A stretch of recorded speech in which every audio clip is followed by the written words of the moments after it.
Okay, we're back. And this morning I've had a coffee. So this is sort of part 2 of chapter 8, and I wanted to talk to you about two different things. One is the solar constant, which I can't remember where the last video finished, but if you did see my explanation of the solar constant, it was terrible. So hopefully this is make it a little bit clearer. So the solar constant kind of leads on from what we were doing before, which was talking about the idea that if you've got a sun, it gives out a certain amount of energy. The more energy it gives out, the more powerful it is. And that power was dependent, if you remember, on this Boltzmann law, which was power is equal to a constant multiplied by the area multiplied by t to the power of 4. So the higher the temperature, the more power, bigger the area, or bigger the sun, the more area. Sorry, the bigger the area, the more power. So the solar constant is a way of kind of standardizing that. That's probably the best way I can describe it. And the solar constant is the amount of radiation across all wavelengths that is incident on 1 second. Is incident in 1 second on 1 meter square at a mean distance from Earth. So if you imagine taking a 1 meter square box at a distance that the Earth is from the sun, and you measured how much radiation is hitting that in 1 second, then that is the solar constant. So a couple of ways we can make this, this could change. Clearly, if this sun is more powerful, you're going to get more radiation. Okay. Equally, if it's further away, you're going to get less radiation. If it was closer, you're going to get more radiation. And that's because if you imagine what the light coming off from the star looks like, it spreads out at a distance. Okay. The further away from your planet you are, the further away from the sun you are, the more that radiation spreads out. So in order to work out this constant, this solar constant, which is kind of a standardized amount of radiation in 1 second on 1 square meter, we need to consider this square. And so the solar constant, as I just said, is the power provided divided through by the area. Now the reason why it's 4 pi r squared is because if you think about what this looks like, we've got a sphere here. Okay, so that radiation spreads out and the surface area at that point can be given by 4 pi r squared. Relatively speaking, quite easy. If we were to do it for our own sun, we would take our own sun's power as about 4 times 10 to the power of 26 watts. And the distance from the sun to our Earth is about 1.5 times 10 to the 11 meters. And when you put that into the formula and you solve it, it comes out at about 1400 watts per meter squared, which is a lot. Like we talked last lesson about a light bulb in a house being roughly 100 watts, depending on what sort of light bulb you've got and things like that.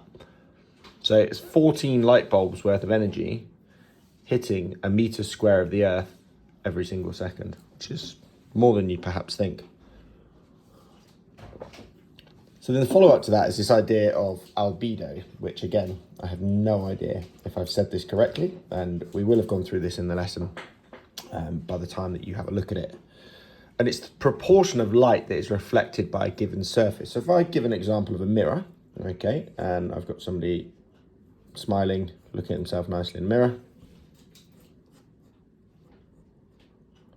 then the reason we can see that image is because the light is coming from over here, it's reflecting off of you, it's going into the mirror and it's reflecting back. That's why you can see yourself. So this would have a very, very, very high albedo because this mirror is reflecting almost all of the light that is incident upon it. You will have seen albedo in action before because if you've been and I don't know, you've got sunburnt by the sea before, then what we know is that water also reflects light back.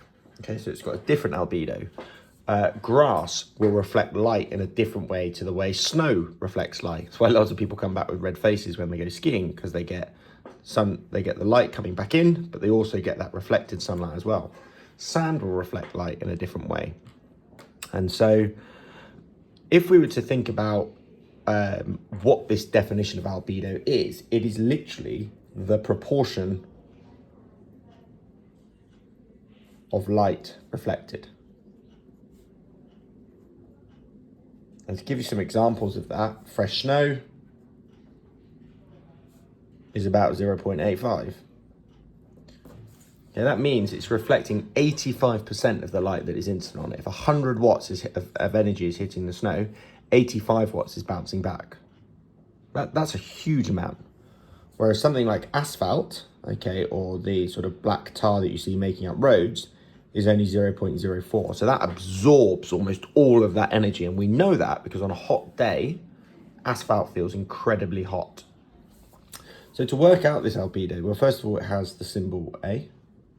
And we say it's equal to the total scattered or total reflected power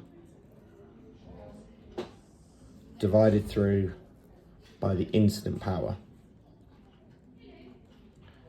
So if we were to do it for, I don't know, say something like snow, where we've said that the average albedo of snow is 0.85. Okay, so we know that that value over here is 0.85, so it's absorbing 85%. That means that the energy absorbed by the fresh snow would be 0.5, and the energy absorbed by the fresh snow would only be 15%, it'd be 0.15, whereas the energy reflected by it would be 0.85. So if we were trying to calculate the ratio of, say, energy absorbed to energy reflected, well, this is the energy that was absorbed, this was the energy that was reflected. So it allows us to kind of look at how different materials behave when light is incident upon them, which I hope is something that you're quite happy about. Now, why do we care? Well, the reason why we care is because it allows us to talk about things to do with the greenhouse effect. If we've got surfaces that are reflecting that sunlight back off, that explains why we get things like the greenhouse effect. Sorry, not necessarily explains why we get the greenhouse effect, but this is what's going on. You've got our planet like this. You've got solar radiation coming in. We've already discussed there's a lot of radiation coming into our planet. And it doesn't just reflect back off into the distance. What we have around us is this atmosphere. And the purpose of the atmosphere is to trap some of this energy inside of Earth. So you've got reflected energy, and it acts like almost like a thermal fleece. The problem is what we've done is we've increased the amount of carbon dioxide in this outer atmosphere, in this atmosphere layer. So we are now reflecting more solar radiation back onto the Earth than we ever have done so before. And so that's causing the Earth to heat up. It's because that light that should have been reflected, and then some of it should have escaped, some of it should have come back in, more and more and more of it is being captured. And that's why the greenhouse effect is starting to happen.